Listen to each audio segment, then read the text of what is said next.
আসসালামু আলাইকুম, কি অবস্থা সবার? কয়েকদিন থেকে ভিডিও আপলোড দিচ্ছি না। মনটাও আসলে ভালো লাগছে না, কোনো কিছুতেই মন বসানো যায় না। আসলে মনের উপরে সব কিছুই নির্ভর করে। মন যদি ভালো না লাগে, ভালো না থাকে, তাহলে কোনো কিছুতেই আসলে স্থিরভাবে থাকা যায় না। তো আজ ভাবলাম একটা ভিডিও দেই। আজকে রান্না করছি হচ্ছে কাঁকড়া ভুনা করব। তো কাঁকড়াগুলো আমি ভালো করে ধুয়ে পরিষ্কার করে একদম উপরের পাড়টা ফেলে দিয়ে সুন্দর করে ধুয়ে পরিষ্কার করে ভাজাতে দিয়ে দিচ্ছি।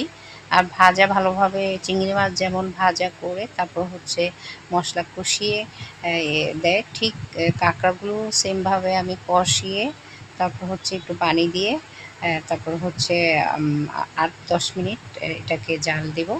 আমার হয়ে গেল কাঁকড়া ভাজি। এটা একদম চিংড়ি মাছের মতোই মজা, কোনো অংশে কম না। চিংড়ি মাছের চেয়ে তো আমার মনে হয় যে কাঁকড়াটা বেশি মজা লাগছে।